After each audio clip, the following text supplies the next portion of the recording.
like this. Go. My nigga telling me to praise to Allah. With some cold-blooded killers standing right in front of y'all. Everybody got a pistol, neither one got a heart. Selling drugs, every fight, it was hard in the north. But I say, all well, all praise to my God. Left a stain in the street when we spin out the car.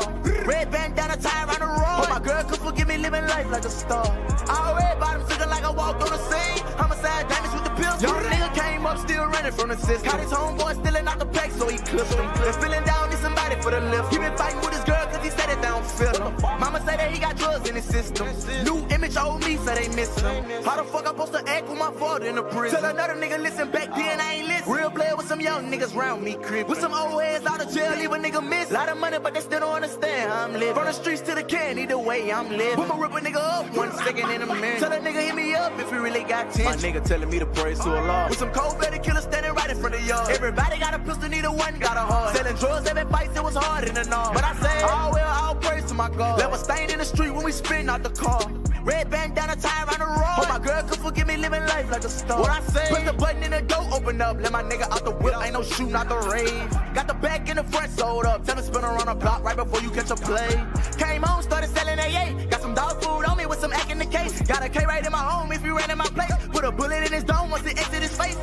On my knees, praying to God, telling him I'm going home if I don't live up to going hard. One night I ain't go home, girl, acting crazy cause she mad that I'm living like a star. Bitch, I'm straight up out them trenches, I ain't never had a heart. And I'm plugged in the socket, I ain't never had a car. And you want the fancy things, so you better play your part. Told that bitch you don't work, then I swear you gon' starve. My nigga telling me to praise to Allah. With some cold-blooded killers standing right in front of y'all. Everybody got a pistol, neither one got a heart. Selling drugs, every fight, it was hard in the north. But I say, all well, all praise to my God. Left a stain in the street when we spin out the car.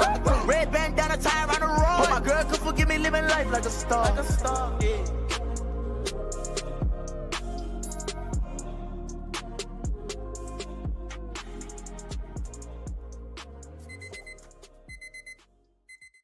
Good morning, ladies and gentlemen of the Bookit Sports community and around the world. We're back with the morning after. And man, have I got news for you, chat. We are fucked. I'm looking outside my window right now. Yeah. It's snowing like someone is taking buckets of snow from the sky and going like this. And that's all fun and games until you realize we're in Dallas, Texas, and we're screwed. Yeah. Literally not a snowplow in sight. Like, we're not going to be able to leave our apartments for 2 days, 3 days. No, yeah, it's going to be all weekend. Supposed to see Shane Gillis on Saturday, too. Same. Shout out. I'm supposed to go to that. There's no chance. I mean, this is just chat. When I talk about gratitude, I woke up this morning at 6 a.m. because I set my alarm clock for 6 and 6:30 because I wanted to see how bad the storm was, because there's a part of me that didn't believe. There's a part of me that was like, you know what's going to happen? It's going to be no snow because we live in Texas, and it's just going to burn off, and I'm going to just go to the house. Woke up at 6:30, not a flake in sight. Yeah. Not a flake in sight. So I was like, oh, dude, we're chilling. Woke up at 9. Oh my God, we're fucked. I'll try to show you guys. Hold on, let me take the laptop with it. Bad. Let me take the laptop. I mean, it's not like insane, but it's a lot of snow for here. Like people here have no idea. It's snow for here, dude. What? All right, Chad, I'm gonna be able to show you. Hold up, here we go. Can they see that? You can't see the snow. Oh, you can see it a little bit. Can you see it falling? Here, let me go solo layout. Maybe it's easier to see. Can they see it? Yeah, they can see it. That felt underwhelming. I saw it from. Listen, Chad. Here's the thing: you can't see it through my eyes. I saw it through your eyes. That was underwhelming, and I'll admit that. That was underwhelming. I'll admit that. That was underwhelming. I'll admit it. I wonder if it looks any better in my place. That was underwhelming. I'll admit it. Yeah. What does yours look like? Here, let me see if I can. Dude, because I'm looking through my window and I'm getting botted. But when I did the laptop, that was underwhelming. I'll admit it. I know that was underwhelming. Let me see.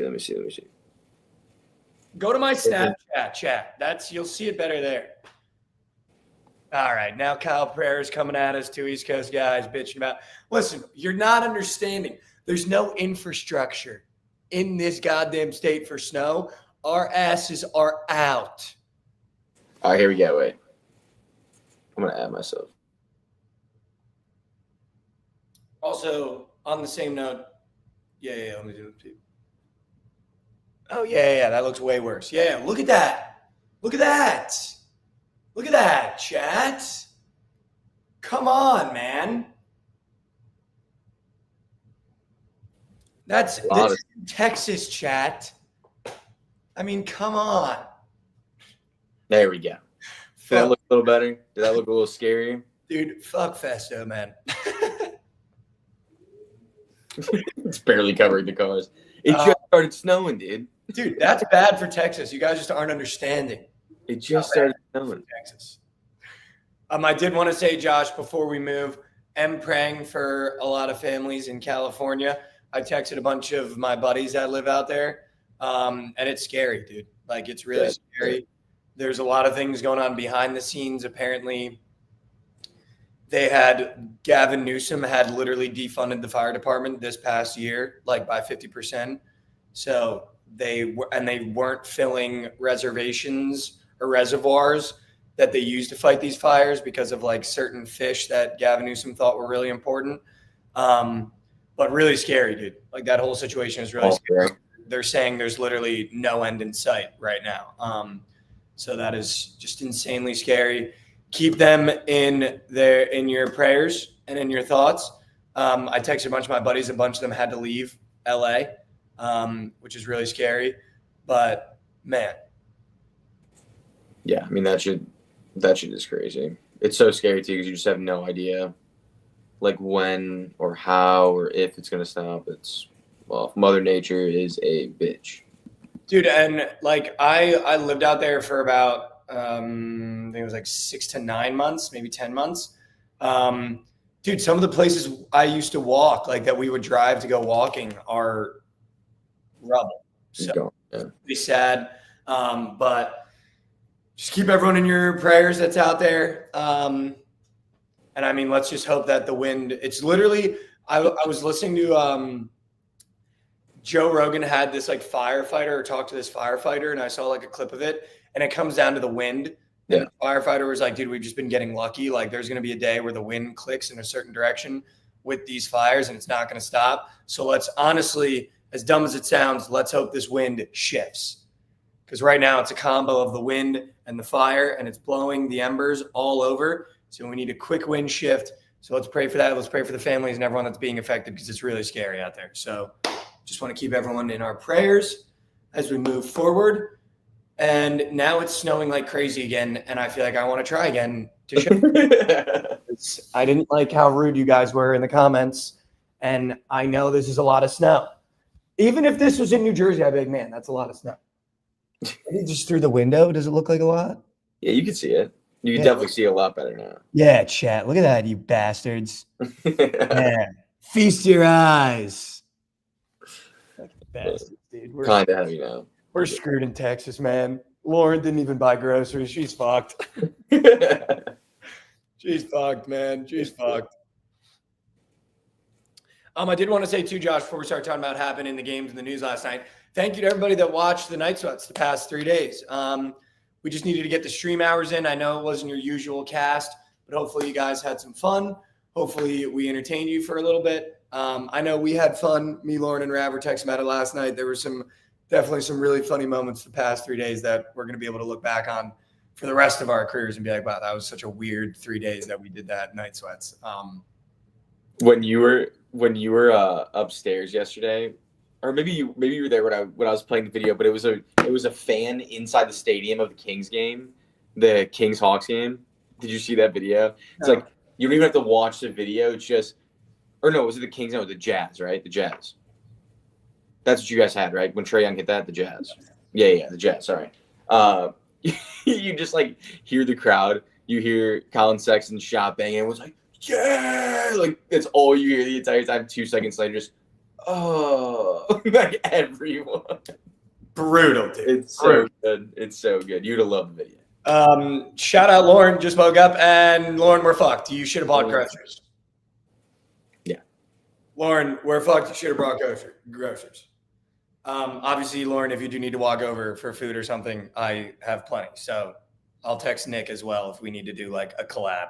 I'll see you in a bit. Here's the thing about it, Josh, and I just want to start off with this. The team made 3-piece hit. That one felt really good. And the most surprising part about it, Josh, you did your fucking job. The most surprising part. He had 31. It wasn't even close. We only hit the TMA collab pieces when Lauren comes on. So what I'm going to do is request a square from Lauren in chat when we get to the end of the show. Okay. We can do a 4-piece. Krabby's going to be on today too as well. But here's my thing, Josh. Do you see now what I'm talking about? When it's like we're taking Ishmael Babovsky less than 1.5 holes runs. And then it's like it's just as easy as Zach LaVine points against a bad defense. I mean, yeah. Like it's just sometimes you're gonna love the one that I have today. But sometimes you just give a square that makes me look in the mirror and go, that's just not hitting. Yeah, well, that one hit. Sometimes it's as easy as Zach LaVine just scoring. Why do we get to talk about the losers even when we win? We won. Because it doesn't happen enough. We won. It doesn't happen enough. Josh, Thorns and Roses. Shout out to Teammate 3-piece. Let's go. We're going to hit another one today. Shout out. I almost said something crazy. You know what? I'm going to say it. Let's get ready to end stream though. I wouldn't be upset if Lonzo Ball's engine fell out of his car in GTA. That's not bad, Brad. All going full speed on the highway. Because here's the thing about it. Fuck you, Lonzo Ball. Fuck you. We put a whale mega on 2 gentlemen that hit 2 threes. One is a kid that's still in school. Sean Padula, however the hell you say his name, 2 threes. Josh, he was green in the first half. Lonzo Ball with this broken ass jumper, first shot of the game, won. And we were like, oh my God, this is going to be the greatest Night Sweats moment in history. Mm-hmm. I was like, we're going to play. In my head, I was like, we're going to play Pink Dreads. We're going to double team. I was like, we're going to double team the Ram. We're going to play Pink Dreads. It's going to go ballistic.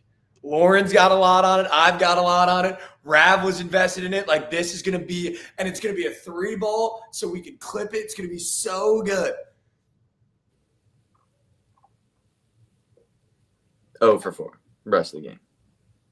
Josh, he missed 2 of the most open threes I have ever seen with my eyes. Mm-hmm. And the second one, dude, Josh, Lauren did it the best, and it had me crying on Night Sweats. Brother, he caught the ball at the top of the key, stepped into his jumper, had enough time to do this, and then shoot. And Josh, it didn't even hit the part of the rim that you're like, oh, that was like a good shot. Mm. That's tough. At least he didn't get his points though, because you guys were debating that. At least he didn't get the points and not the threes. Yeah, you could have nuked anything Lonzo less than. Yeah, you could have. Yeah, he's getting paid millions of dollars to not play basketball for 2 years because his knees are chalked, and then to not make 3 balls. What is that? I mean, he's been making 3 balls. He just missed them last night. What is that? That's your fault. It's honestly your fault he missed those threes. Mine? Your fault. How is that my fault? Because if you didn't place wagers on him, he'd be smacking those for sure. And then, by the way, again, oh my God, chat. See, this is what I'm talking about here. Hold on. See, everyone wants to bitch till it starts getting going. Look at this shit, Chatimus. See, now we're talking. Now we're talking. See, chat? You seeing that, chat? Let me pop the door up. Holy shit. It's snowing a lot more here, too. Chat, you seen that now? That's what I thought, Chad. Everyone's quiet now, dude. That's right. Everyone wanted a bitch, but now you're all quiet. Dude, I'm looking at my setup for today. This might be like peak male experience today. I'm just going to show chat how I live. This is really invasive to my life. All right, we got big TV, 75-inch. I have no decorations on my wall. Don't bitch. 75-inch. And then you're like, dude, so you're going to have the game on there. Like, what are you going to do if you wanted to play video games? Oh, that's right. I got a little monitor right here. Double monitor.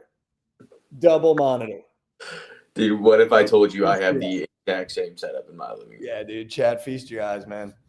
That's how I know you know ball, Josh. Literally the exact same one. That's how I know. Yeah, we're chalked with this snow. Yeah, we're fucked. We're chalked. Like, it is snowing so much, and this is bad. It's only 10 a.m. I mean, yeah, and I don't think it's supposed to stop. And dude, I saw the middle of the night's gonna be the worst of it tonight. So like we're gonna wake up and not be able to go anywhere on Friday.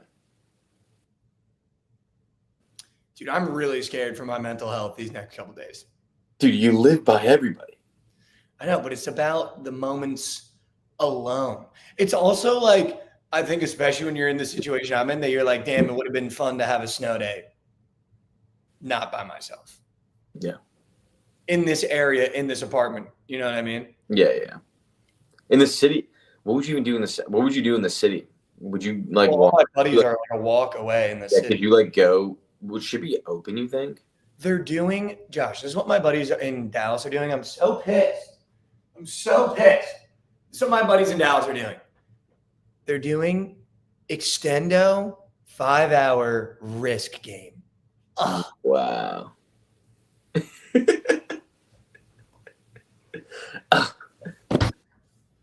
God damn it, dude. I mean, dude, you could probably hitch it down there right now and then just stay there until it clears out. Dude, if you think I'm getting in my car with the snow, you're out of your mind. I feel like I'm getting to the point where mentally I'm already chalking Shane Gillis. Yeah, I know, it sucks. I don't even know if he's going to be able to get down here. Yeah, I know. Where is he before? Austin. Yeah, maybe. Dude, I was thinking about this too, Josh. Or not thinking about it. Actually, I just want to go back to Risk really quick. How do you what's your Risk strategy? Everyone has like a strategy. Mine, I want to see if you can guess mine because it's just AIDS, but it's the most Mikey strategy of all time. I have no idea. I haven't played Risk in 13 years. So, what I do, Josh, there's only one country that's like really easily defensible in Risk. Mm-hmm. And what I do is I rat fuck Australia. And then I take the 3 squares that are at the gateways from Asia to Australia, and I just dig my heels in. And I'm the reason why like a Risk game will be 5 hours, because I'll roll, do whatever, and just pack Australia. So it's like, yeah, you can have everything else, but at some point, you're going to have to come through the gates of Asia into Australia, and it's going to take 5 hours for us to roll back just to take Australia. Yeah, that's hilarious. I'm putting shrimps on Barbie, dude. I'm feeling angry. Like, it's over, dude. That's actually over. Hilarious. It's over, dude. Any of your friends going to take that strategy today? Have you talked to him? Dude. I don't know. My one buddy said he would play the college football dynasty with me, so at least I'll have someone to do that with. But I'm in shambles, dude. Dude, maybe we could drop Trout later today in Fort. Oh my god, we could so drop Trout, dude. We could do that. We'd so drop Trout, dude. I mean, dude, I'm down to do anything today. I'm gonna be so. Although I do have to do. I talked about it yesterday on Night Sweats a little bit, and maybe I'll just wait to see if there's a natural moment to do it, like if we lose power or something. So maybe I'll get all my technology fixes in before that. But I do have to do the introspective deep dive into my own psyche at some point. What is that?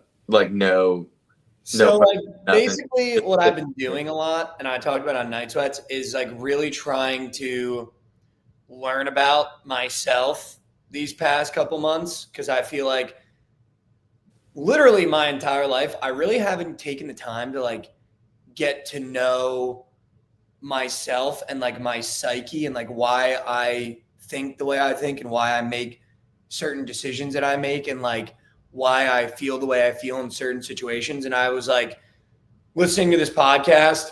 It's actually Matt McCusker.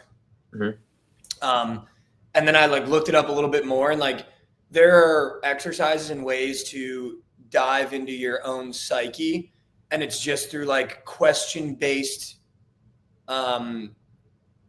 like diving basically. And so I really want to try it for like an extended period of time where like there's nothing going on, and this would be like a perfect time if we lose power or something. But basically it's you think of a moment or a memory or a decision, and you allow the feelings that come with it to come up. And then you start the introspective deep dive into your own psyche of like attacking the levels of like, okay, why am I feeling this way about that decision I made? And then going, okay, well, I feel this way about that decision, I think because yada, yada, yada. And then being like, okay, but why would this feeling be generated by making that decision? And then being like, okay, have I felt this feeling in like a different situation? And it's like, you really like, it's like, I know you listen to Matt and Shane to your podcast, and it's like, you'll find like Matt McCusker will talk about it in like spurts, but he won't like talk about like actually doing it, but he'll talk about like diving into your psyche. And like really what it's supposed to feel like is like reverse climbing a ladder, going downwards and like taking a base. So like, let's say like working backwards, like taking everything that you've experienced and then like going back and like understanding why that all happened. Yeah. Yep. So that's like I used Caleb Muse as an example last night. Caleb Muse. Okay, so Caleb Muse went through a breakup with his girlfriend at A&M, and it's really bothering him and whatever. So being like, okay, why does it bother me? You know what I mean? Like doing that. And then like what's supposed to happen is you're supposed to get down to the deepest layer of your psyche and understand the way that your brain works and like why it's wired the way it is, and like understanding what triggers those emotions. And then what I'm really hoping, Josh, is that like really hoping is that you then become able to moderate and deal with those feelings when they pop up in like a really mature manner. So instead of like completely disassociating or like allowing like a really upset feeling to just like collapse my psyche, being able to be like, oh, this emotion is coming up. I know why this emotion is coming up. I know how to handle this emotion now. I know how to deal with this emotion now. And on the flip side, I now know how to get myself out of this emotion without it being this crazy rigmarole of like my week is ruined, my month is ruined. And like, I don't know, I'm just, Yeah. It's a lot, dude. You just gotta fucking. Yeah. I respect you for trying to do that, though. Dude, it's brutal, man. Yeah, no. It also probably sucks, like trying to like actually figuring out how you think. Like, dude, it really is. It really is, Josh. It's weird, probably thinking about like yourself, dude, and how other people perceive you. Dude, it's so. I know you don't actually like. I mean, you might care, but I know this is just like crazy off topic. But it is really crazy. I've done it a couple times, like very base surface level. But dude, it is very crazy, like, because very often times I have found, at least while trying to do this, is you've never asked yourself questions, which is it's a really interesting exercise. I like challenge not everyone to do it, but like when something is going wrong or you're feeling like you're overwhelmed, ask yourself why you feel overwhelmed and try to answer yourself, because it's really, really interesting. Because it's very rare, I'm finding as I'm doing this, and I'll use myself as an example, that I ask myself questions. I think a lot of the times we go through things and feelings come up, emotions come up, we make decisions, and it's just, we're just trying to like, it's literally like we're trying to drive in a snowstorm. Like we're really head against the wheel, just like, okay, I'm just going to keep going forward. Like whatever it is, oh shit, the gas sign just came on. All right, I'm going to pull over, fill up my tank. I'm going to get back on the road. And it's very like, dude, it's very interesting when you start asking yourself questions, being like, okay, I'm really sad right now. Why am I sad? Okay, I think I'm sad because of this. Okay, why would that make me sad right now? And they'll be like, well, I think that would make me sad because I had this expectation. Oh, well, why did you have this expectation? And it's like very like, it's very interesting, dude, because I don't think we ever, at least for myself, we don't ask ourselves questions ever. We just, things happen and we just deal with them. Yeah. It's like very interesting to like sit and like try to just go from A to Z. And like, I don't know, I'm really, it's been interesting, dude. It's been a journey.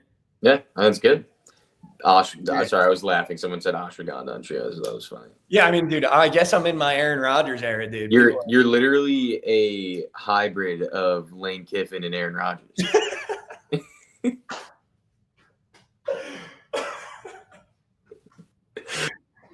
Make no mistake, I'm gonna do a deep dive into my psyche, but I'm also a kid. I'm also a kid that went to the grocery store, bought an 18 of Coors Light, and I'm gonna play video games all day. Like and I'm gonna bring Georgia Southern to a bowl game. That's the I am that guy. That's the Lane Kiffin in you. What you were just doing is the Aaron Rodgers in you. That's the Lane Kiffin in you. Yeah. Make no mistake, I can talk about the psyche and feelings really well, but I'm also a kid that'll go to the bar, drink 9 vodka Sprites, and spin the wheel and see what happens. Yeah. That was actually so funny. The hybrid. But yeah, I mean, that's hysterical. Adam's got whales. That's hysterical. In chat, what up, Adam? Oh yeah, we are going to talk PGA, Josh. All right, let's talk about. Can we run the What in the World graphic? Do we have that? Duh. Yeah, let's run it. Fuck you.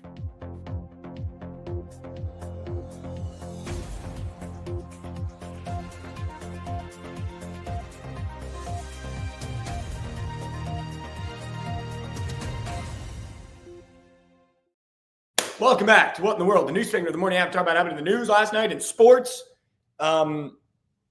Mia in the Twitch chat yapping so much. This is a morning talk show. It's all we do. Yeah. What, you want us to sit here in silence? Okay, here we go.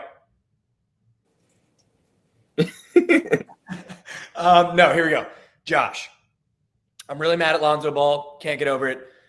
I had to pay for the drinks parlay yesterday, and I felt like I saw the board of college basketball so well yesterday in a lot of areas. And Josh, I'm just going to start trusting myself and listening to myself because the system works, right? The unranked favorite works, but it's never going to be 100% every year. And yesterday, you can rewind the tapes. I literally said it. Ole Miss and Arkansas is going to be the exception to the system. It's going to be the Michigan State, Ohio State, because there is no, I couldn't see a way in which Arkansas actually blows out Ole Miss for 2 halves. Like, I literally said it on the show. This could be the exception. I wouldn't be shocked if this is the exception to the system. And of course it was. So look out for that. So don't just blind click. If you do blind click every unranked home favorite, you are going to profit on the year. But I'm trying to go 100%. And we got to be able to sniff it out. And I sniffed it out yesterday, and then I didn't stand on biz, and I'm really mad at myself for that. But Josh, I had to pay for the drinks parlay.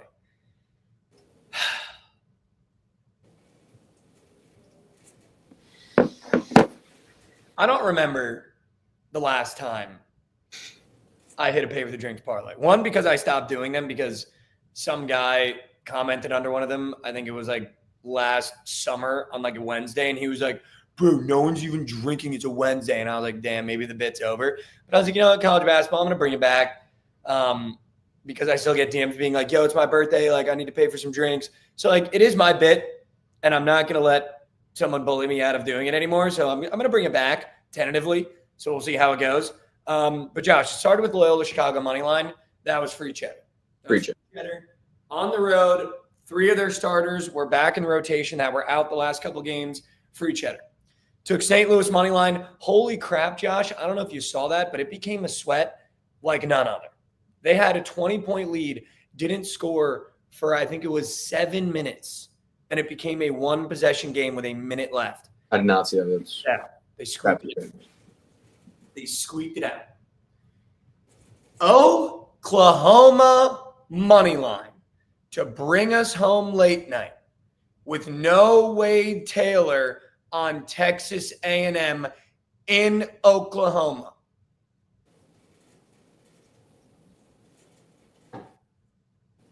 $20-point lead a 20-point lead with a Wade Taylorless A&M. I have never seen a team just completely fold in the manner that Oklahoma basketball did last night. I'm done with the University of Oklahoma for basketball. I'm done with Jeremiah Fears. He missed a 1-and-1, missed the first free throw down the stretch that would have made it a 3-point game. And then A&M came down, banged a 3, and went up 2. So it would have been a tie game if he just made his free throws. I don't care that he's 18 years old. When you're the best player on your team, you make your free throws at home. And it's just like in classic fashion, Lonzo makes 1 3, then goes 0 for 4. Oklahoma has a 20-point lead to bring the pay for the drinks home, and then they fold in the last 5 minutes. And it's just like, I've never seen a team just fold like that, dude. Like, It was honestly, for being the home team and having a guy in Bryson Goodine that had 34 and not going to him the last 3 possessions, it was embarrassing. Yeah. Embarrassing. It was embarrassing. Embarrassing. Yeah. I mean, that is brutal.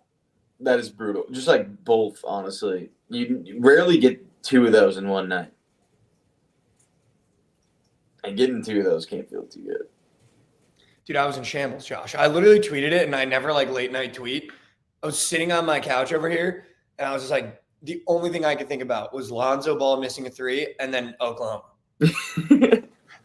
I was in like a spin cycle. Yeah, dude, that sucks. That absolutely sucks. But dude, the three-piece had us buzzing a little bit, at least. 3-piece was bustos. I was busting for the 3-piece. That was massive. And I think my Twitter is Mikey Over 1, all one word, Curtis. The 3-piece was bustos. The 3-piece was busting. Make no mistake. We were busting. It was bustos. Mm-hmm. It also was funny, Josh.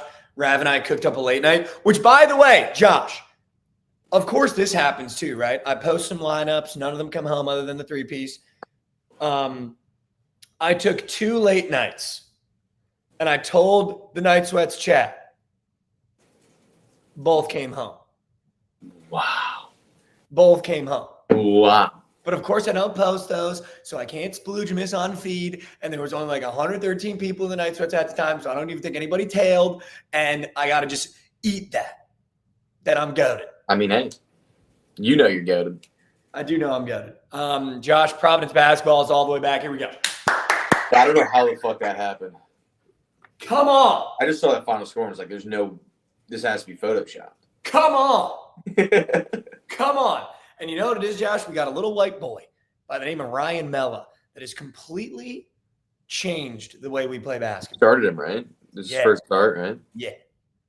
And I'll tell you what, dude. This kid's going to bring us to the promised land. Really? We finally win our first game in like 3 games, and I open Instagram, and I got Bryce Hopkins doing one of these on Instagram.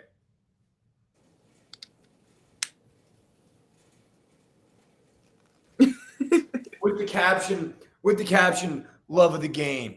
Brother, put your fucking shoes on and get on the floor for the love of the game. Take off the tracksuit and try hooping again, brother. Yeah. God damn it. Just get a bucket or what? No, Ryan Mella's goated. He's shooter. Is he a shooter? I mean, dude, he does it all. Everything? No, he's like a grinder. He's like our power forward grinder. Okay. He just grinds. He's just a grinder that grinds. He grinds. No, Providence basketball is back. Josh, a few things happened yesterday that were really surprising. One, Villanova with Eric Dixon is going to be a real problem this year. They started the year losing to St. Joe's, and I think, me included, wrote them off. Yeah. I think everybody wrote them off. Eric Dixon averages the most points in all of college basketball. I did not know that. He is incredible, dude. Like, he is truly incredible this year. And this Villanova team, I think, is starting to realize that he's going to be the guy, and we just need to be second pieces. And I think when the season started, it was obviously Eric Dixon's the main guy, but then I think, Wooga Poplar and I can't remember the other guy's name, were taking a couple too many shots. And I think now you're seeing a Villanova team that brought UConn in, had a huge lead, lost the lead, but then did what I think is the most important thing for college basketball teams to do, fought and stayed in the game and won the game and retained the lead. So Really good win for Villanova. I was really, really shocked there. Seton Hall beat DePaul. Shout out my dad. Let's go. Big win. Took him in overtime. Shout out. Other than that, Josh, it was always Florida State. I mean, we talked about it again. There's going to be certain games where, like we do on this show, and it's just what I say all the time, just bet on the better team, regardless of the line. And that was just there was no world in which you could have paid me to put money on Miami. I had bet on Miami early in the year and watched, I think, 2 of their games. They're fucking horrible. Like, they're one of the worst teams in the ACC this year. And Florida State just has hoopers. So just give me the better team. If I lose that one, chalk it up. We got Florida State at plus money. I don't know how many times you're going to get a team at plus money now against Miami. So we're absolutely will take that one to the Bankpotamus. Indiana had 82 points, Josh. I had Mbako in my 2-piece. He was 0 for 9 in the first half. Yeah, I know. I saw that. That was funny. Dre Davis had 1 point in the first half, ended up covering his PRA. So shout out Mbako for going 0 for 12 and not recording a single stat. That's so funny. Single stat. Dude, can we give a shout out to Rav's Sun Devils too? They look really good at basketball. No, they did, dude. Rav was busting. I think Rav is starting to get into college basketball. And, you know, I think I got to big brother him a little bit here and just explain to him that first halves don't matter. Because he loves to bust in the first half. He'll always be like, seeing what's happening over there in Tucson, and I'll check. And it'll be first half with 5 minutes left. None of that literally doesn't matter. None of it matters. Yeah. Because if you genuinely bet college basketball and you follow college basketball, you guys understand like how important my phrase first halves don't matter is, because they genuinely don't in college basketball. They don't. They were up 42 to 36 and a half and proceeded to score 13 points in the second half. Yep. Shut out. 13 total points. Shut up. Best. I'm going to need you to text me that link on the immediate side of things. Josh, I said it yesterday. Alabama was always going to run South Carolina out of that gym. If you don't have hoopers and you play to their speed, you will lose by double digits every single time to this Alabama team. Yeah. Every single time you will lose. I watched the first 5 minutes of that Bama game on Sweats, Josh, and I knew it was over because South Carolina sped up their pace, and you can't do that against Bama. The only way to beat Bama is slowing them down. You can't let Mark Sears get in a rhythm. You can't let them get 2 or 3 possessions within the same minute. Like, you can't allow that. And South Carolina did it all game, and that's why Alabama almost scored 90 points again. So you can't play like that with Alabama, and Alabama was always going to blow them out if they play to their strength, which they did. Get fucked. Couldn't have been more wrong on Penn State. Shout out Lauren for UNT. And it was always the Cal plan B. Josh, I had your back. I know, dude. That's why I stayed out of it, because I knew I had no chance of winning. I just needed to leave it. I had your back. It was always the Cal plan B late night. Yeah, we needed that. That was massive. Appreciate it. The last thing I did want to talk about really quickly. Are we going to tap on women's college basketball this year? I mean, I'm down. You know, I'm down. Okay. Women's college basketball is probably easier to bet than men's.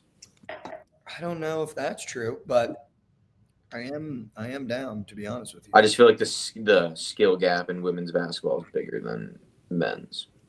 Well, yeah, I mean, like the good girls are a lot better than the bad girls, I think. Like the gap between those two are massive. That is true. That is true. That is true. Sorry, I'm just checking my phone. I know I wanted to see a couple things really quick. Also, chat. Here's the deal. All right? Trent sent my Penn State tweet into the Bookit chat as a way of being like, what is Lil Cheek saying? How is he getting ignored? He said, anyone in chat know what book they use? We just look at all. We look at the green one, we look at the blue one, and then we make our decisions off that. BookitwithTrent sent my Penn State tweet into the Bookit chat as a way of being like, oh, Penn State is cookied. And I want you guys to know, I woke up this morning, saw that text, and it felt like the scene in Pirates of the Caribbean The wind's on our side, boys. I genuinely think, Josh, that just did it to him. It might have. He hasn't been chirping anyone on this legacy run. He hasn't chirped a soul. That just did it. That might have. I think that is going to turn him back into the fade god robot that we've fallen in love with these past couple of years. And I got news for you, brother. Hopefully you're listening to goddamn Bahamas with your orange juice, coffee, and water lineup. You're fucked. You shouldn't have chirped it. You shouldn't have chirped it. And now you did. And you're going to take Notre Dame. And Penn State's going to win by 30 because you chirped it.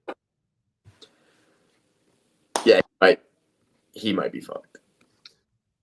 He might be fucked. Josh, but we also really felt like Heart of the Caribbean. But we also got a Chelly text in the same group chat, in the Bookit group chat this morning. And Chelly texts are also generationally bad. So that might have canceled that out. Dude, but here's the thing, Josh. Chelly hasn't watched a Penn State game till the playoffs started. So I'm not worried about that. He couldn't tell me who the number 2 wide receiver is behind Harrison Wallace. I don't even know if he knows Warren's first name and he's the best player on the offense. So I'm not worried about that. All I'm worried about is Trent on his high horse, thinking he's seen the board like he's inside of it. And then he chirps good old Mikey Overs. Yeah. And I got news for you, brother.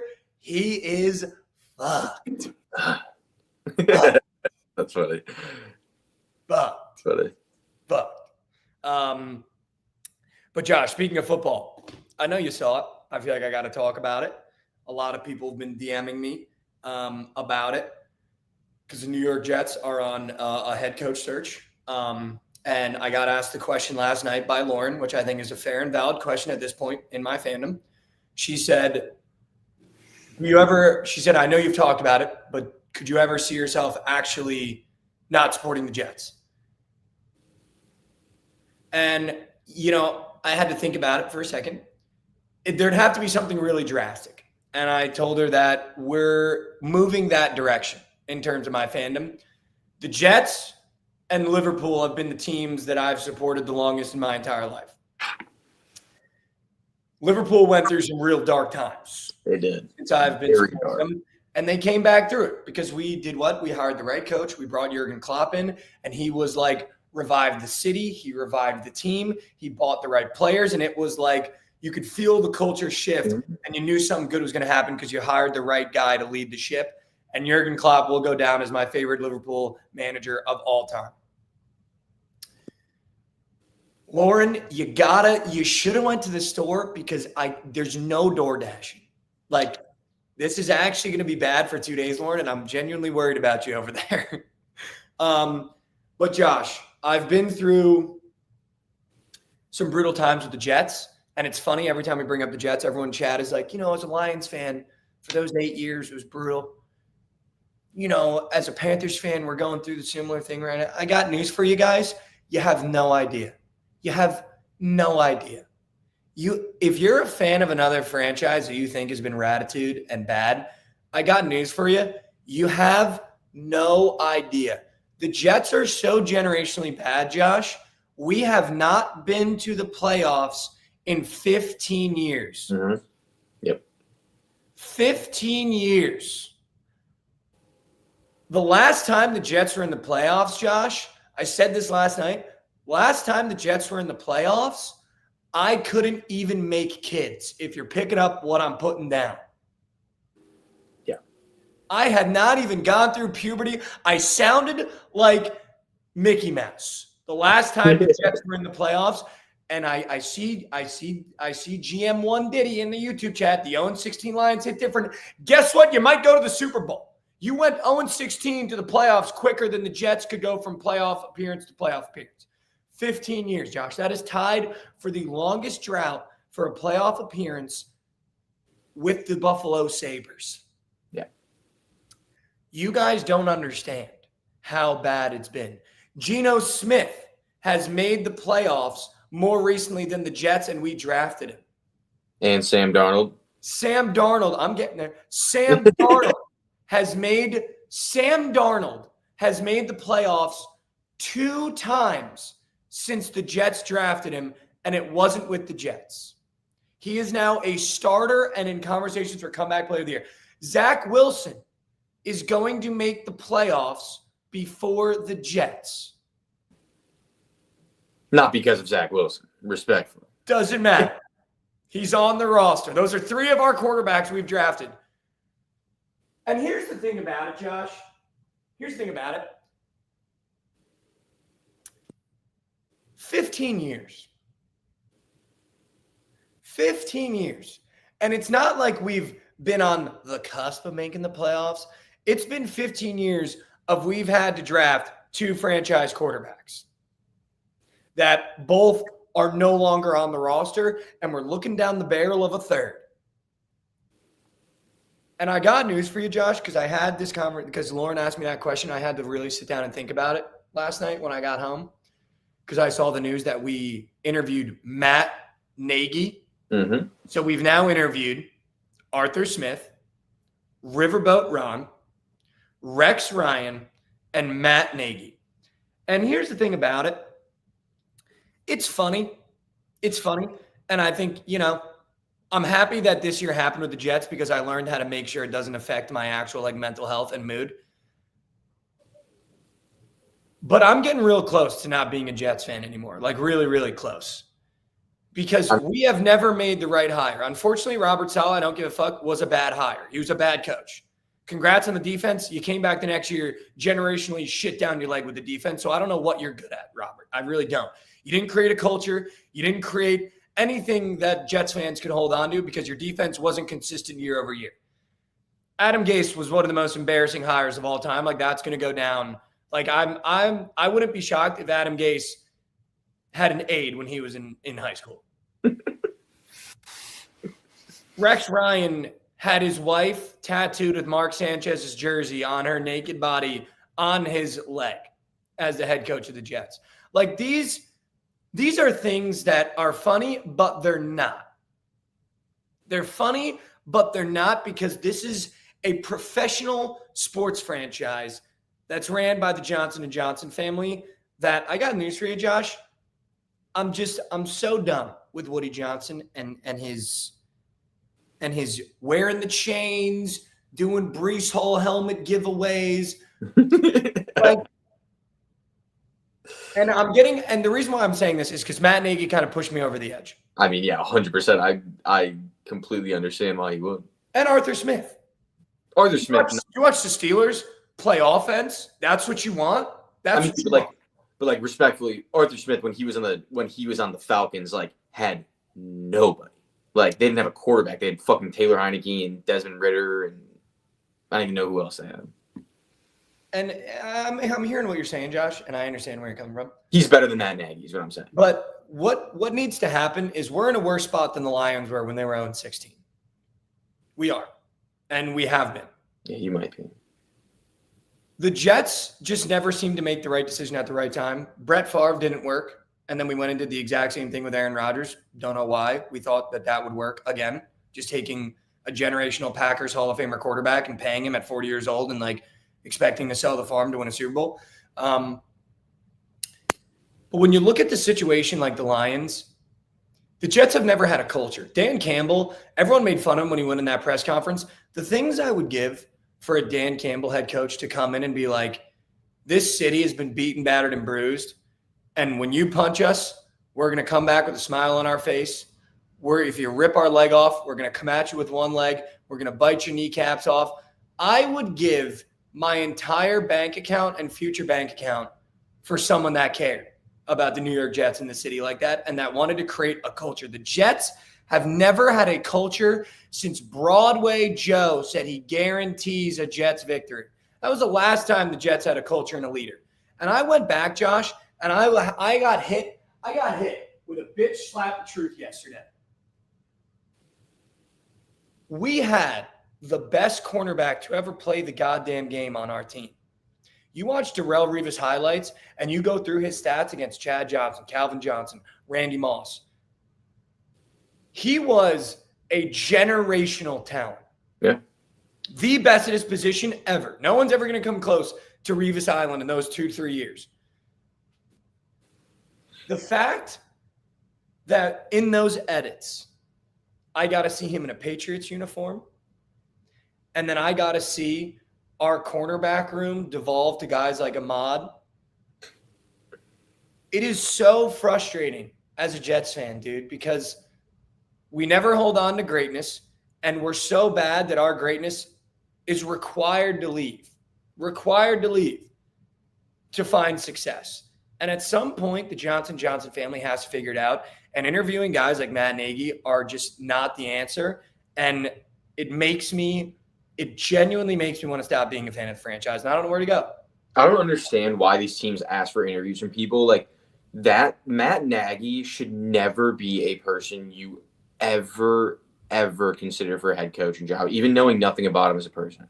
Like, you saw what he did in Chicago. Like, why would you ever want that person as your head coach? Ever. Why would you want Riverboat Ron?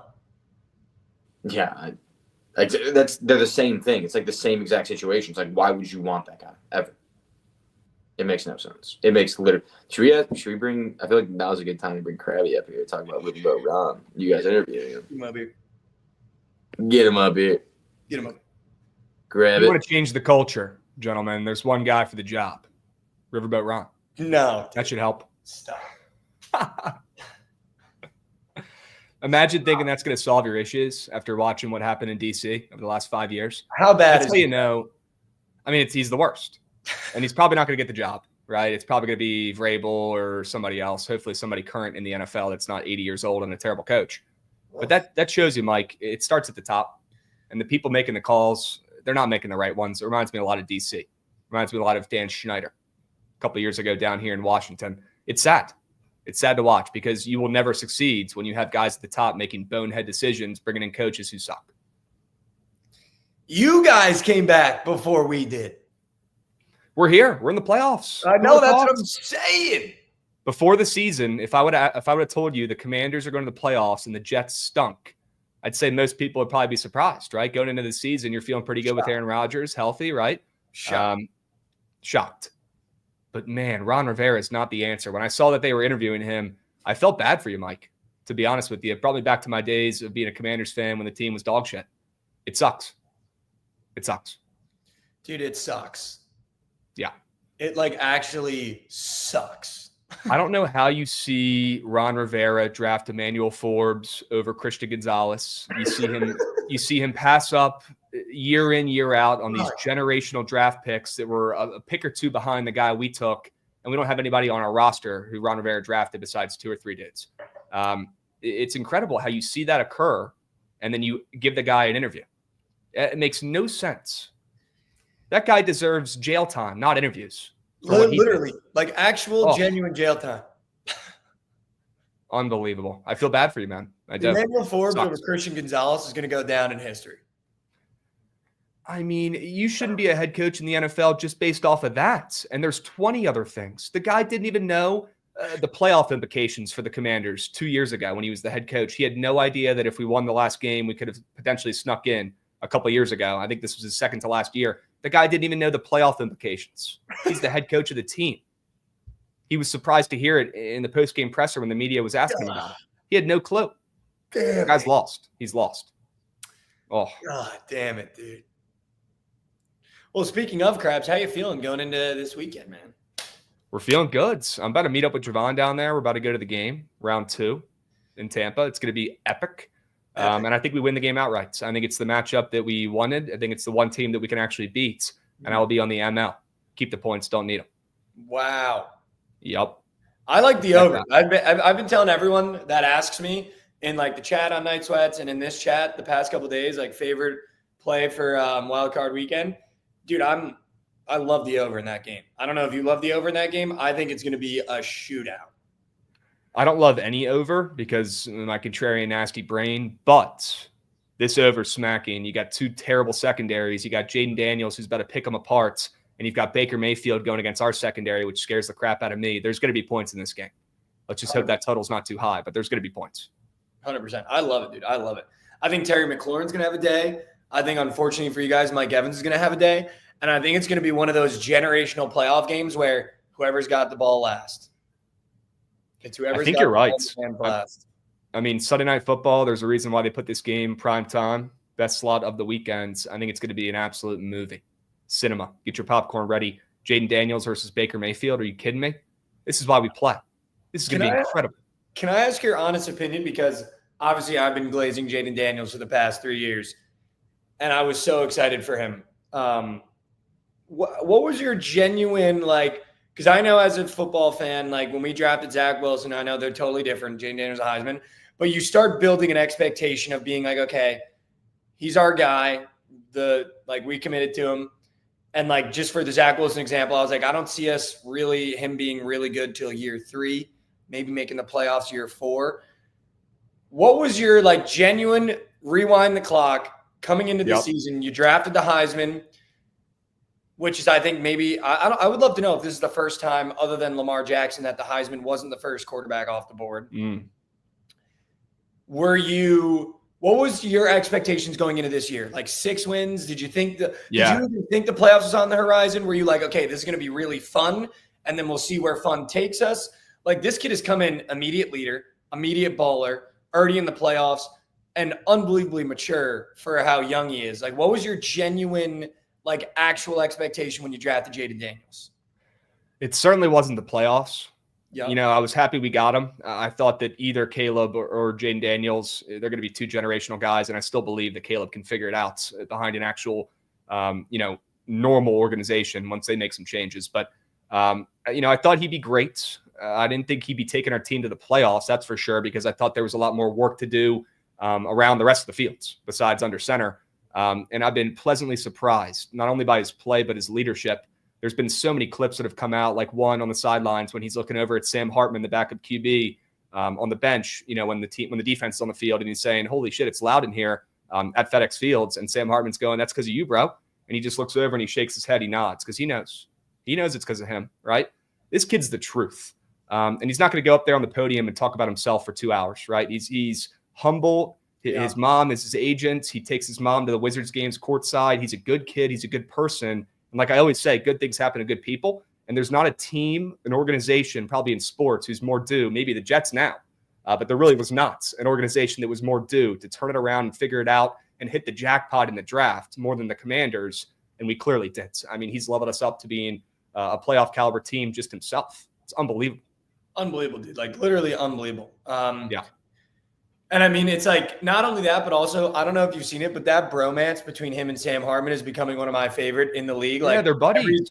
Every TikTok they post, it's like Sam Hartman like coming out of the locker room and he's like, Jaden Daniels. It's like he's gassing him up. Like he's a hype man. And you need that. You need that, dude. You need that.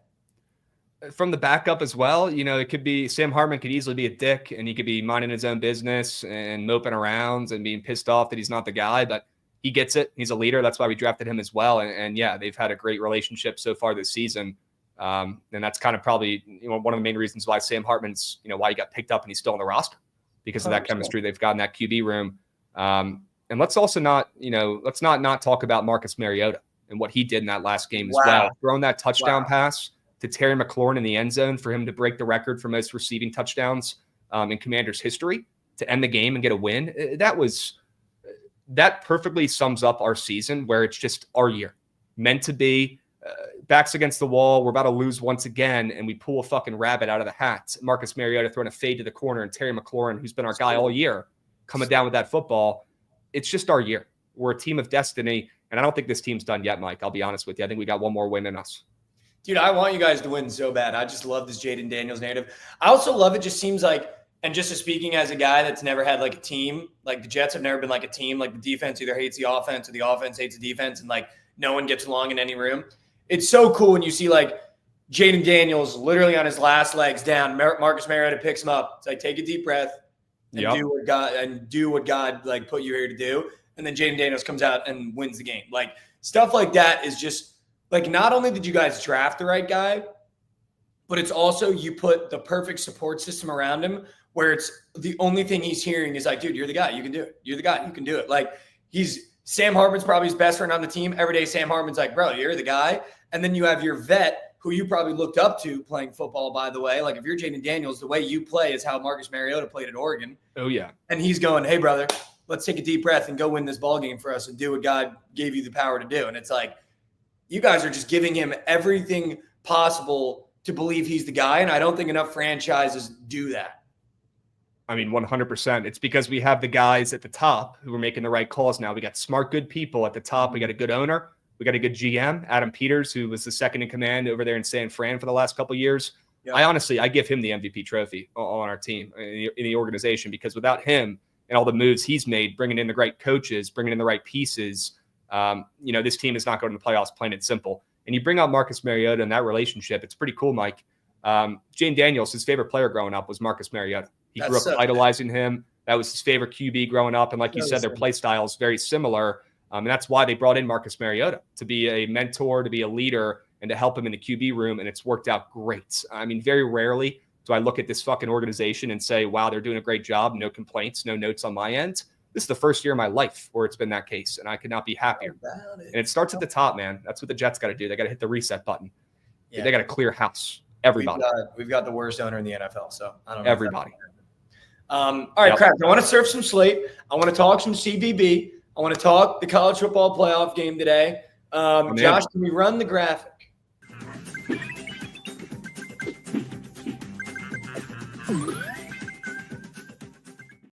Welcome back to Slate's Over Sparta Show. We serve Slate, give you all the plays and parlays you need on a Thursday. Krabs, college basketball has been paying. I've been kind of in my bag. Took a step back yesterday with a couple plays, but this board was looking at me a little weird. I'm just going to start with the one game that I know everyone's going to want to talk about. The system is on the board. Oregon is +4 going into Ohio State, ranked versus unranked. I told people pre-show, I sniffed out Ole Miss Arkansas yesterday, but I ended up taking Arkansas even though I knew it was going to be Ole Miss. The system isn't going to go 100%. So we got to be able to sniff out the moments where a really good basketball team is just an underdog because they're on the road and not because they're going to lose.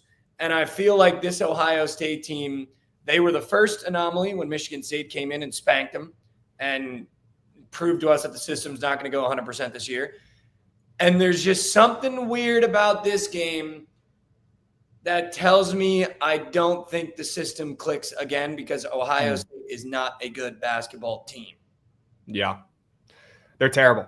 This team is a joke. Bruce Thornton running around, playing injured, playing like shit, having multiple turnovers. I mean, he cost so many coins in that game against Michigan State the other night, but they did bounce back with a win against Minnesota that went into overtime, might have even went into double overtime in that game. But yeah, Ohio State, they're moose shit. They're terrible, but seeing them catch steam against Oregon, a team who I think is overperforming as well, I cannot ignore it. I already took Ohio State on the ML, and I parlayed them with Santa Clara late night in CBB. It pays out +111 because I cannot resist. But I like where your headspace is at, Mike, and I don't disagree, right? The system does not go 100%. And this could be another spot where Oregon just does not get line respect. I would not hate you for staying off or even taking the Ducks in the spot because I get it. Ohio State is bad, but as a contrarian, I simply cannot resist. I got to take the Buckeyes here. It's disgusting. Yeah, I took Oregon +4 this morning, and the only reason is they're just a better basketball team. They have better players. And also, I did watch that Minnesota game. If you're going to overtime with Minnesota, you're bad this year because all they have is Dawson Garcia. You're not wrong. You're not wrong. All they have. It's Dawson Garcia and maybe G5 D1 basketball talent. It's a bad team. And I think that win and having to go to overtime with Minnesota, I think Oregon would beat Minnesota by about 15-20 right now. So I'm just going to take the points with Oregon and hold 4 because Ohio State also caught steam against Michigan State when I bet them against Michigan State. And I just can't trust him, dude. Like you said, Bruce Thornton, the fact that he's the guy, I just can't watch another 2 halves of basketball where the offense is running through Bruce Thornton because it genuinely hurts my brain. But I will say this though, Krabs, we've kind of seen those Pac-12 newcomers really struggle in Big Ten basketball play. So this could just be take the Big Ten team at home in Ohio State to beat up on Oregon. But I did take the +4. Maybe we can get an Ohio State win and some coverage. Let's fuck the middle. Would love to get a 2-point win here, a 3-point win. We both go home happy and rich. I'm down to fuck the middle, dude. I'm in. Krabs, can I pitch you on one of my favorite mid-majors this year? Please. William & Mary's going to belt the ass, Elon. I love Gabe Dorsey. Hilarious. He was the guy on last year's team. He's now the second leading scorer this year. They've got another bucket getter. And when I bet on William and Mary last year, it was all Gabe Dorsey. It was Gabe Dorsey isn't going. We are clapped up in the street. It's done. It's over with.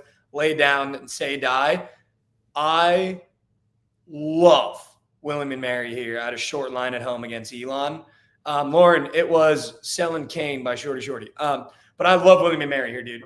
I love Gabe Dorsey. I think they've got a great 1-2 punch there now. And I just think this is going to be in my parlay today, William and Mary money line. And I think they kind of run away from Elon here. I agree. This William and Mary team is much improved this season. Under Coach Earl, he's taken over. They're goods. They're solids, and Elon is nothing special. And they've won 4 games in a row against really bad opponents. Sure, that win against Marshall was a solid win. I'll give them that. But Marshall's not great this season. The other teams they beat, UNC Greensboro, NCA&T, Hampton. Elon's strength of schedule, much, much worse than William and Mary's. And they've won 3 games in a row as well, the Tribe have. So back them at home. I like that they're laying 2.5. I don't care if they're public. They're an 8-7 team against an 11-4 Elon squad, who people probably think is better looking at the records. But 100%. William and Mary is a better roster. They have a better coach in their home. I think they're laying points here for a reason. 100%. Speaking of that, Krabs, I actually did want to pick your mid-major brain. JMU Marshall, that's a weird game. Really good game. Look, JMU, I'm not saying their powers are gone because they fucking win and cover in every sports. I don't know what it is about that school, but they just take care of business. It's super annoying as a VT fan. But Marshall has also taken a step back so far this season. This is one of the worst Marshall teams since I've been following college basketball the last couple of years. And JMU's coming in off of 2 straight wins, looking like they're bouncing back. But let's not forget their head coach and a couple of their best players. They all transferred this offseason to Vanderbilt. Yep. They got a new coach. It's a new squad out there in Harrisonburg, and they're on the road going to Marshall. They flipped from a short favorite on the roads to now an underdog. This is a stale spot for me because seeing JMU open up a favorite will keep me off, but Marshall now being a favorite is probably where it should be. With them being at home, even if they're coming off of 3 losses in their last 4 games, I would lean the Herds, but I don't fade JMU anymore. I've learned my lesson, but I do lean Marshall at home. I was the same way, dude. I think I want to take Marshall too. Yeah, I like Marshall. I think they win that game. I like the line flip. I don't fade JMU anymore. It's bad business, man. It doesn't work. I get it. There's so many short lines, Krabs, today for these mid majors. I want to look more into Florida Gulf Coast because that was one I really wanted to take. But it seems like every time I fade a team like North Alabama, South Alabama, North Illinois, whatever it is, I always lose. But that was one I really wanted to look into. Bro, I'm all over FGCU. Yes, Take them on the ML. That's what I wanted to do too. Take them on the ML. North Alabama's beaten them the last couple times they played. Yes. FGCU's coming off a bad loss to Queens where they still put up 83 points, but they don't play any defense. They can't stop a parked car. Good thing North Alabama's the same. That's why that total's moving up, and I'll take FGCU at home. That's actually on the Sharp Reports. Love FGCU in Dunk City, if you remember that from 10 years ago. Dude, I was at that game in March Madness. Georgetown. What the? That's crazy. In the tournament. That's insane. It was in Philly. I was at that game, and I was a freshman in high school, and obviously a big East fan my whole life because my dad went to football. And my dad's one rule is that I've followed as I've grown up is once the tournament starts, we're Big East fans. So we can hate Georgetown, UConn all year, but once the tournament starts, it's us against you guys. And you root for the league. Yeah, we root for every Big East team. Dude, I went in there rooting so hard for Georgetown. By the second half, I was like, I need Florida Gulf Coast in my band. I mean, that was an incredible run. Dunk City 10 years ago. They were beating former Wizard at the time, Otto Porter. Sure. Automatic. Legend. People forget we gave him the Supermax. What the fuck are we doing? Giving Otto Porter a Supermax. Jesus Christ. Supermax. But yeah, FGCU, they're 6-9 this year. Nice. They're playing 10-5 North Alabama. But again, the strength of schedules for both these squads, it's night and day. I'll take FGCU at home, flipping from a dog to a faith. Couldn't agree more, dude. Couldn't agree more.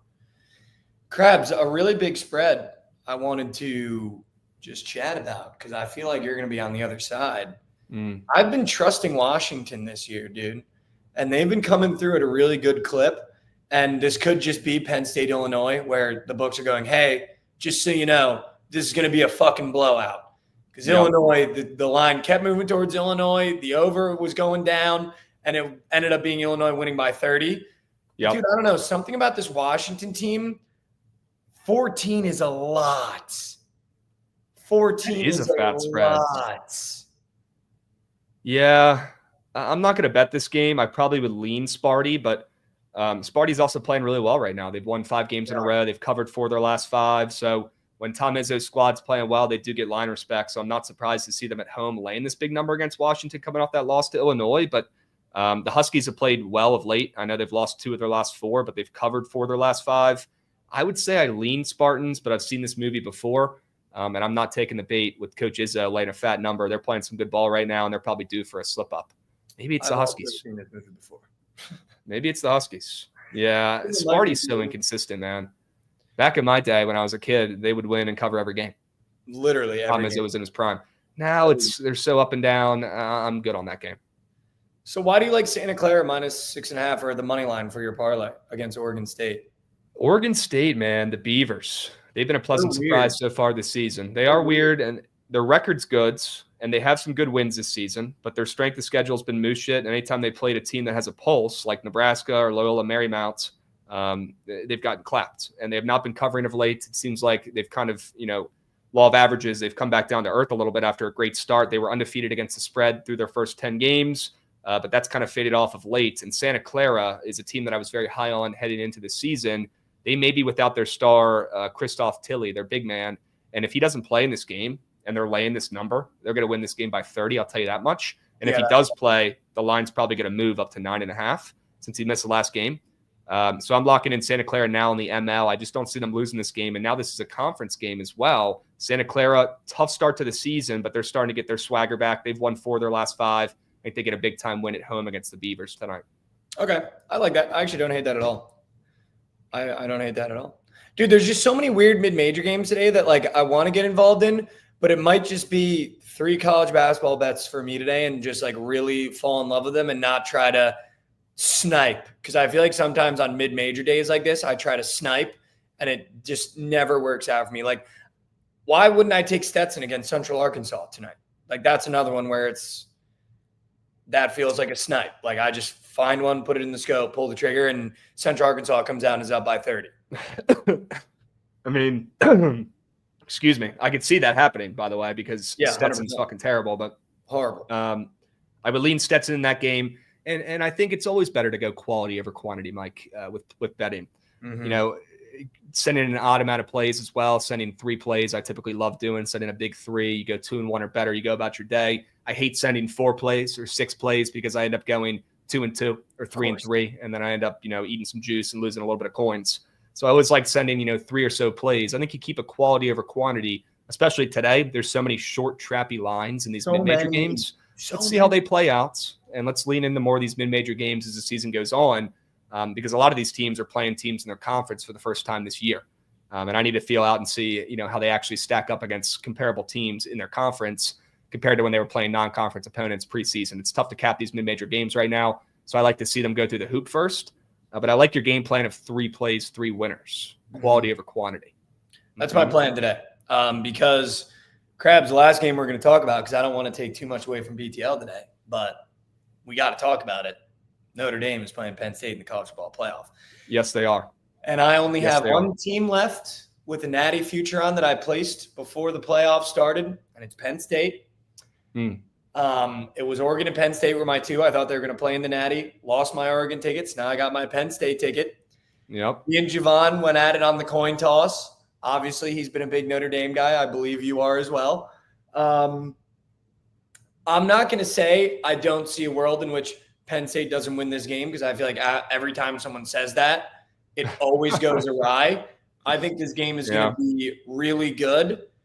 But I do think, and this might be crazy, I've pretty much talked myself into, and after watching the Georgia-Notre Dame game again last night, I think this game's going to get away from Notre Dame. I really do. I see a way in which Notre Dame can beat Penn State, and I think it's making James Franklin shoot himself in the foot.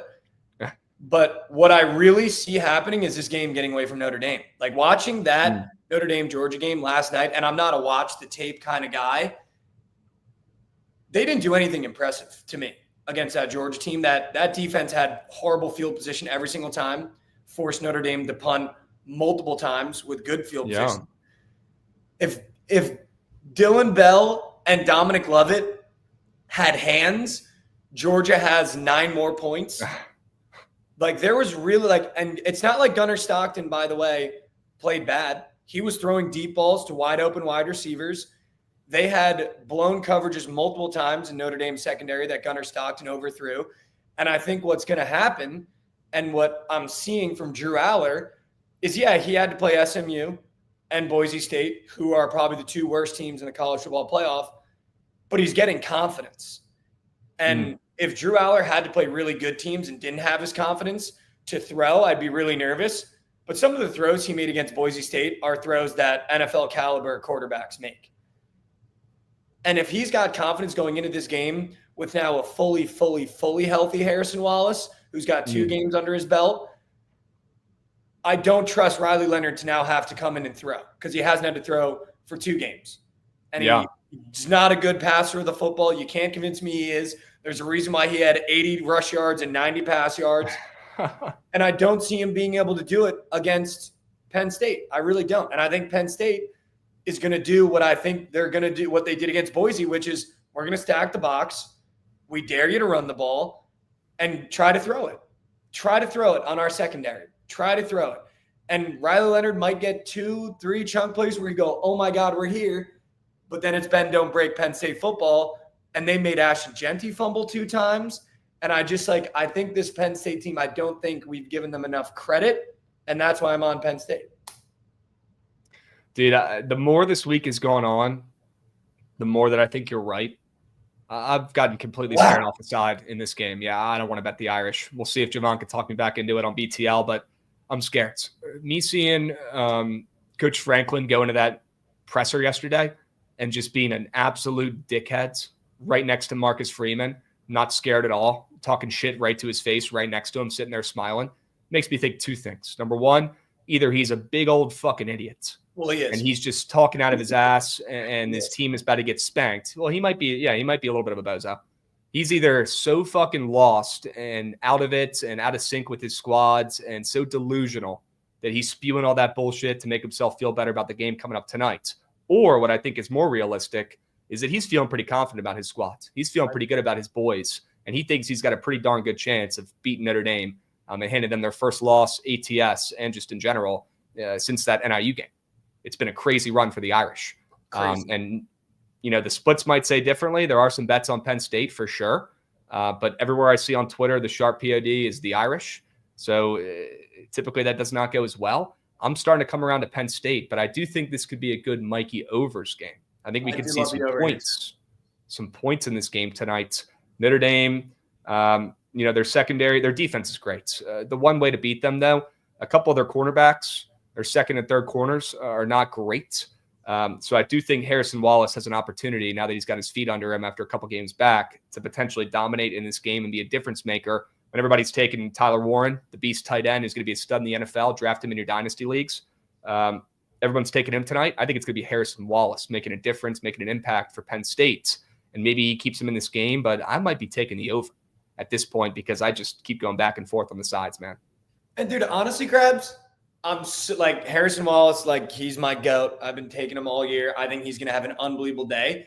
If I'm Notre Dame, I'm more worried about the fact that Trevor Etienne, if they had any semblance of a backup for him and he could have been not exhausted by middle of the third, fourth quarter, Trevor Etienne had a phenomenal game against the Irish. When they got him out, when they got him outside and got the rock in his hands, whether on a check down or design pass, and even on a couple runs, he was snapping off 10, 12-yard runs. Now they're facing Katron Allen and Nick Singleton, which neither SMU nor Boise could stop. And yes, Notre Dame's defense, not even comparable. Way better. Mm-hmm. But all year, what Penn State has done is we don't mind punting on the first drive. We don't mind punting on the second drive. We don't mind punting on the third drive. But you're going to have to stop these 2. And the minute you are in a position where you can't stop them, now Drew Aller is doing what Drew Aller does against Boise, and he's a good passer of the rock. He is. So I'm dude, I'm all in. I'm in. Can I jump in real quick? Can I ask you a question? Is Maddox Madsen a good passer of the rock? No. Well, he was kind of I feel like the only success that Boise State had in that game was him dicing them up, and I feel like Riley Leonard is actually going to use his arm today and kind of does. But he hasn't had to use his arm for 2 rounds. Now we're thinking he's just going to come in look like You didn't have in the entire year. They were look like Brady 45 times a game. He's got to look like Brady. No, he has to look decent.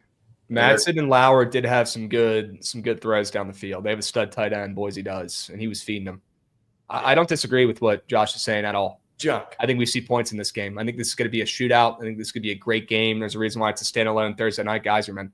It's because it's going to be an absolute cinema, a movie, just like Sunday Night Football, Bucks, Commanders. This one's going to be a good one. We're going to get points in this game. I'm talking myself into this over. I think both these elite defenses that have been so great, they got guys banged up on both sides. Maybe you see them waver a little bit here, and you see Riley Leonard do something for the first time in a month with his arm, right? Maybe you see Drew Aller, who's actually a pretty fucking good quarterback, move the rock as well against Notre Dame.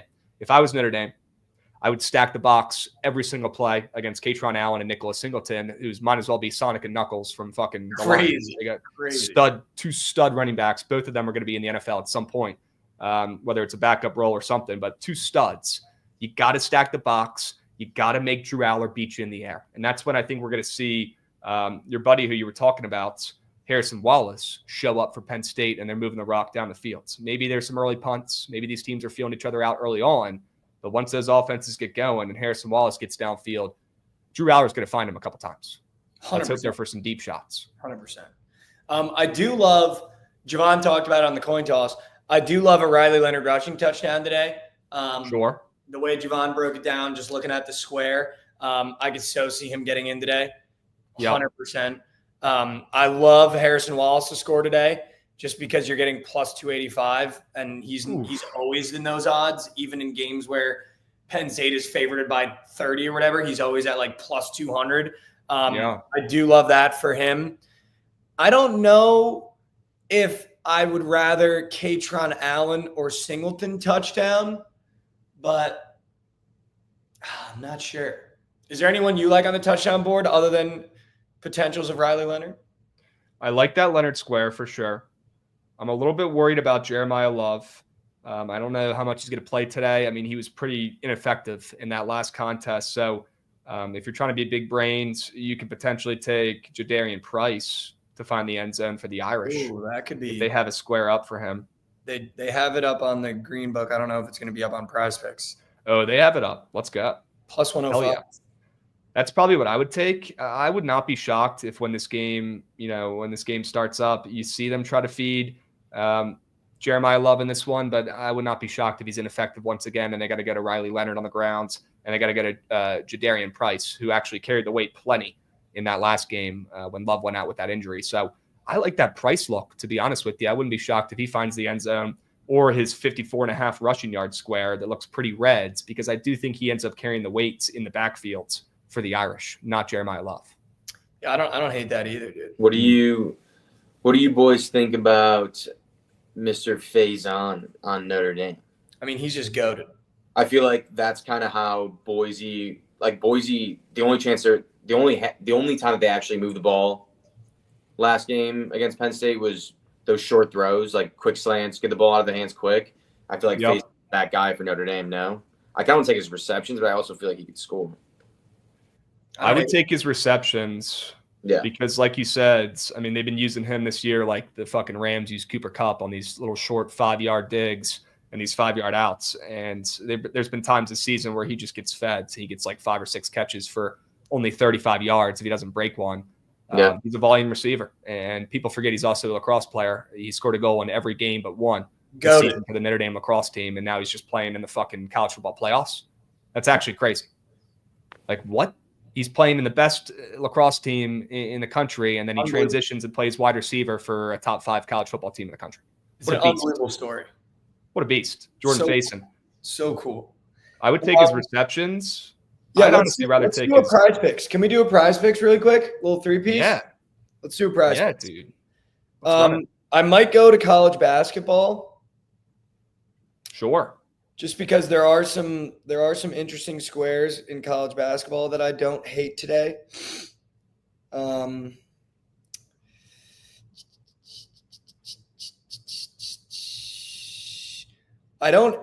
really don't hate Ball on Santa Clara, but that's a really weird chart and square. Ooh, I like that though.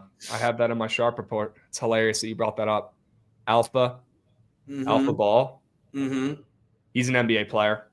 He's coming off of 2 mid games.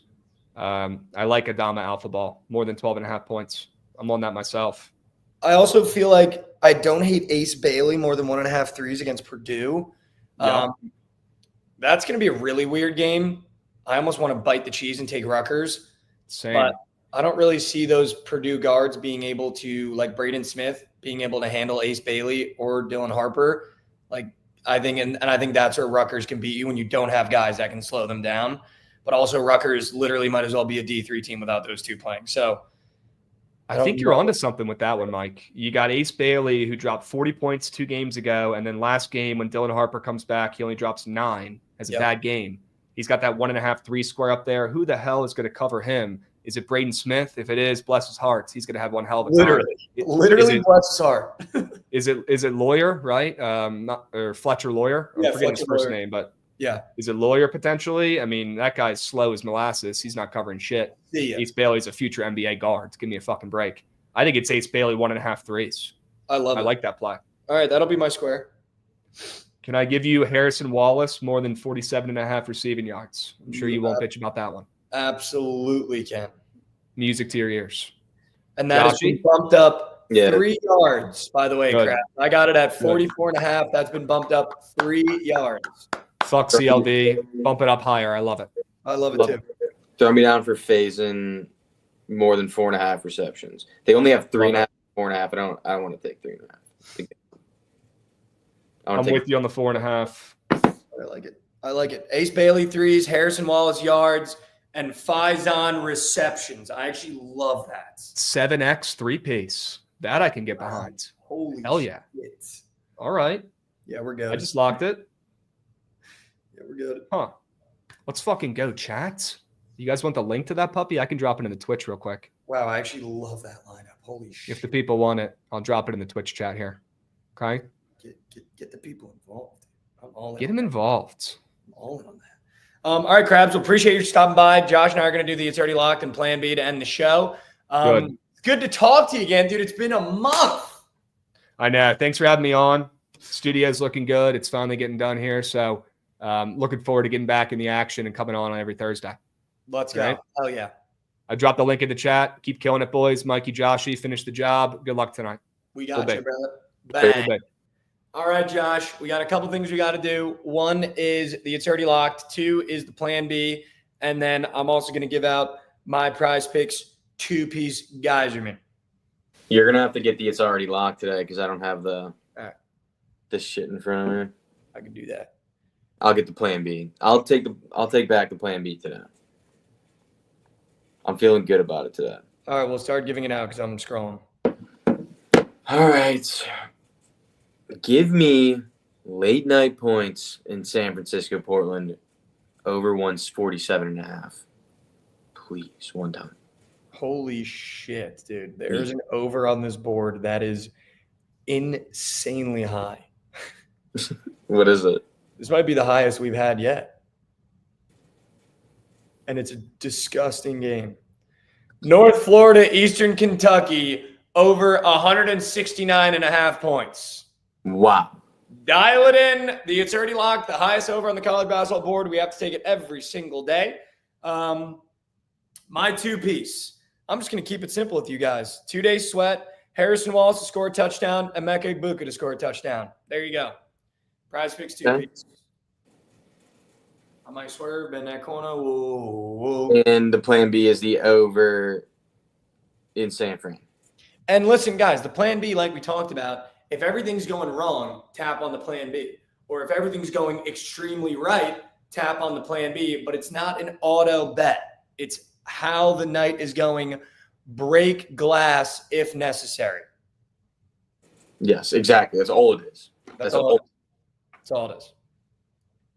For those of you that can't do college props, I'll try to come up with an NBA one, maybe potentials NBA times NHL. We hit that one yesterday on the Snapchat, but I'll try to dial something in for the people that can't take college props on Prize Picks. All right, Josh, say goodbye to the people, and I will do what we do. Will be. Out of here, man. Everyone, go Irish. I'm with Goots today. You know what? I want to see one go through the hoop for Goots, and I don't want to see the Ravens. So, go Irish. Go through the one for Goots. I want to see one. He got 2 like 3 weeks ago and last week. He's been getting them consistently. Yeah, I'm saying it, a championship.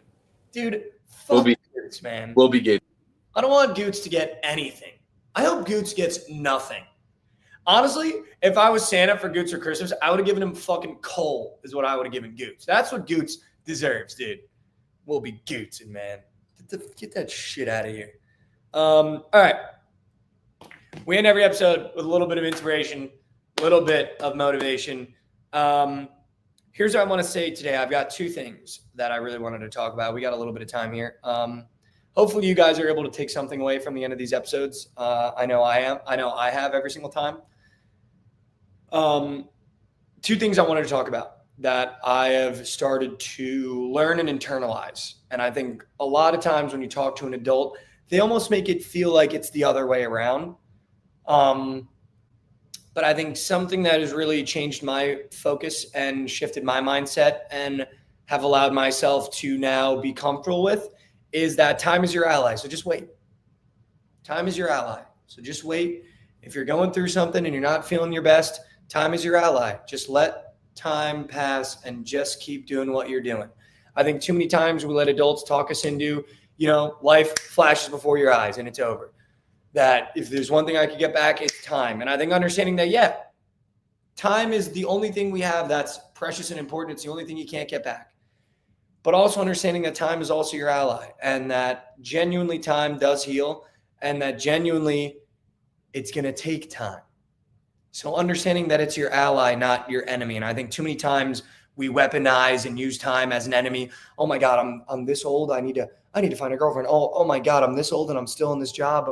Oh my God, I'm going to be so old next year. Oh my God. And just understanding that, like we talked about 2 episodes ago, we're not going to make it out alive. So use time as your ally. When you're going through something or things aren't working, understand that you just keep pushing, just keep moving. Because the more time that passes, the better things are going to happen. And there's always something great around the corner. And I think too many times we weaponize time. And I think I've started to try to shift my mindset and understand that, I might feel like I'm getting old, but relatively we get 85, 90 years on this planet. You're telling me I got 70 more years ahead of me. I'm going to use time to my advantage instead of being scared of it. And I think that's something that I'm starting to shift my mindset and understanding that it's your ally, not your enemy. And I think too many times we treat it as an enemy. And I think with that, it was kind of a 2-piece that I put together this morning for you guys.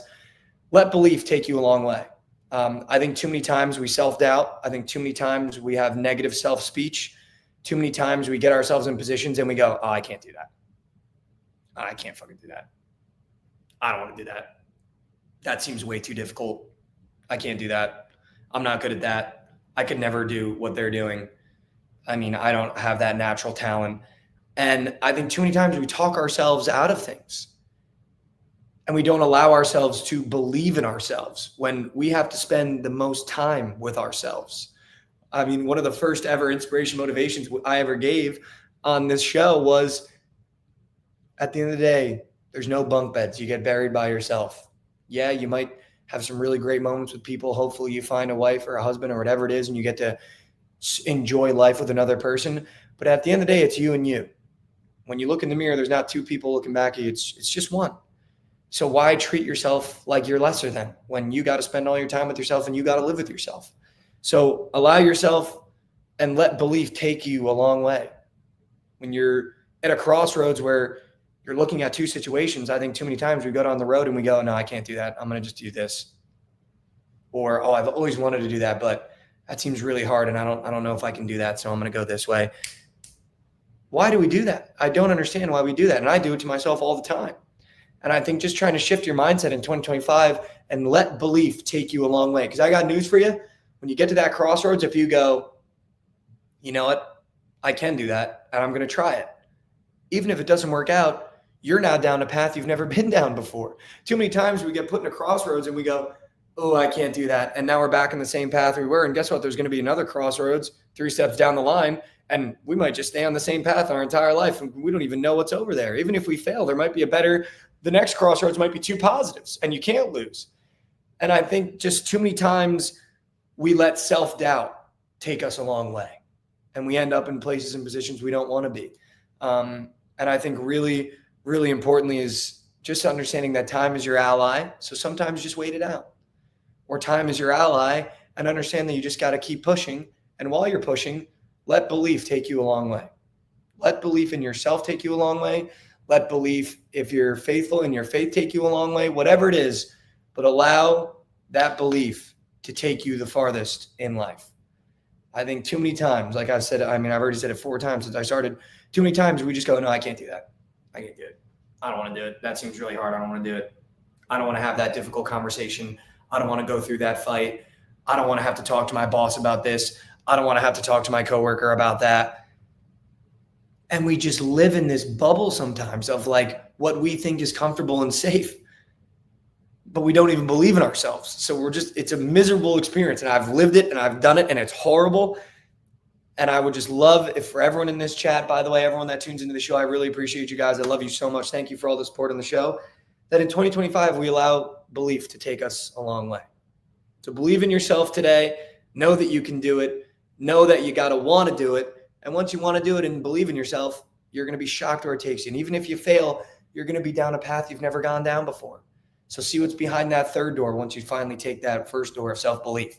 I love you guys so much. We'll be here tomorrow morning if the power doesn't go out and I don't lose control of all my electronics. Same time, same place, 10:45 a.m. Eastern.